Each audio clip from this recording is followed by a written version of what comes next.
ನಮಸ್ತೆ friends. Truck ಅಥವಾ ಲಾರಿಗಳ ಹಿಂದೆ ಹಾರ್ನ್, ಓಕೆ, ಪ್ಲೀಸ್ ಅಂತ ಬರೆದಿರೋದನ್ನ ನೋಡಿರ್ತೀರಿ. ಇಲ್ಲಿ ಓಕೆ ಅಂದರೆ ಅರ್ಥ ಏನು ಅಂತ ಗೊತ್ತಿದೆಯಾ? ಅದರ ಕೆಲವು ಇಂಟ್ರೆಸ್ಟಿಂಗ್ ವಿಷಯಗಳನ್ನು ಇವತ್ತು ನಾವು ತಿಳ್ಕೊಳ್ಳೋಣ. ಈ ಓಕೆ ಅನ್ನೋದ್ರ ಹಿಂದೆ 3-4 ಥಿಯರಿಗಳಿದ್ದಾವೆ. ಒಂದೊಂದಾಗಿ ನೋಡೋಣ.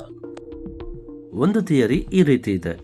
2ನೇ ಮಹಾಯುದ್ಧದ ಸಮಯದಲ್ಲಿ ಡೀಸೆಲ್ ಕೊರತೆ ಇದ್ದಾಗ ಲಾರಿಗಳಲ್ಲಿ ಮತ್ತು ಟ್ರಕ್ಗಳಲ್ಲಿ ಸೀಮೆ ಎಣ್ಣೆಯನ್ನು ಇಂಧನವಾಗಿ ಬಳಸಲಾಗುತ್ತಿತ್ತು. ಇತರ ವಾಹನಗಳಿಗೆ ಎಚ್ಚರಿಕೆ ಕೊಡುವ ಸಲುವಾಗಿ ಆನ್ ಕೆರೋಸಿನ್ ಎಂದು ಬರೆಸಲಾಗ್ತಿತ್ತು. ಕ್ರಮೇಣ ಇದು ಬದಲಾಗಿ ಕೇವಲ ಓಕೆ ಎಂದು ಉಳಿಯಿತು ಅನ್ನೋದು ಒಂದು ಥಿಯರಿ. ಮತ್ತೊಂದು ಥಿಯರಿ ಈ ರೀತಿ ಇದೆ. ಟಾಟಾ ಆಯಿಲ್ ಮಿಲ್ಸ್ನವರ ಓಕೆ ಡಿಟರ್ಜೆಂಟ್ ಸೋಪ್ ತುಂಬ ಫೇಮಸ್ ಆಗಿತ್ತು. ಅದರ ಲೋಗೋದಲ್ಲಿ ಕಮಲದ ಚಿತ್ರ ಇತ್ತು. ಟ್ರಕ್ಗಳು ಜಾಹೀರಾತಿಗಾಗಿ ಹಾರ್ನ್ ಪ್ಲೀಸ್ ಪದದ ಮಧ್ಯೆ ಓಕೆ ಲೋಗೋ ಪೇಂಟ್ ಮಾಡಿಸ್ಕೊಂಡ್ರಂತೆ. ಆಮೇಲೆ ಜನ ಅದನ್ನೇ ಹಾರ್ನ್ ಓಕೆ ಪ್ಲೀಸ್ ಅಂತ ಓದೋಕೆ ಶುರು ಮಾಡಿದ್ರು ಅನ್ನೋದು ಮತ್ತೊಂದು ಥಿಯರಿ. ಇನ್ನೊಂದು ಥಿಯರಿ ಈ ರೀತಿ ಇದೆ. ಹಿಂದಿನ ಕಾಲದಲ್ಲಿ ಸಣ್ಣ ಸಣ್ಣ ರಸ್ತೆಗಳಿರ್ತಿದ್ವು. ಈ ವೇಳೆ ಹಿಂದೆ ಬರುವ ವಾಹನಗಳಿಗೆ ದಾರಿ ಮಾಡಿಕೊಡೋದು ಸವಾಲಿನ ಕೆಲಸ ಆಗಿತ್ತು. ಇದಕ್ಕಾಗಿ ಲಾರಿಗಳ ಹಿಂದೆ ಓಕೆ ಎಂದು ಬರೆಸಿ ಅದಕ್ಕೆ ಒಂದು ಲೈಟನ್ನು ಫಿಕ್ಸ್ ಮಾಡ್ತಿದ್ರು.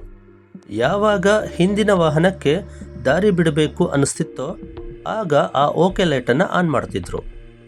ಆ ವೇಳೆ ಹಿಂದೆ ಬರುವ ವಾಹನ ಮುಂದಕ್ಕೆ ಹೋಗೋದಕ್ಕೆ ಸಂದೇಶ ಸಿಗ್ತಿತ್ತು.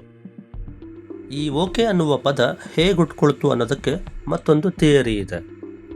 1839ರಲ್ಲಿ ಬಾಸ್ಟನ್ ಪತ್ರಿಕೆಯಲ್ಲಿ ಜೋಕ್ ಆಗಿ ಆಲ್ ಕರೆಕ್ಟ್ ಅಂತ ಬರೆದ್ರು. ಆಗ ತಪ್ಪು ಸ್ಪೆಲ್ಲಿಂಗ್ ಬರೆಯೋದು ಒಂದು ಫ್ಯಾಷನ್ ಇತ್ತು. ಅವರು ಆಲ್ ಕರೆಕ್ಟ್ ಅಂತ ಬರೆಯೋದಕ್ಕೆ OLLKORRECT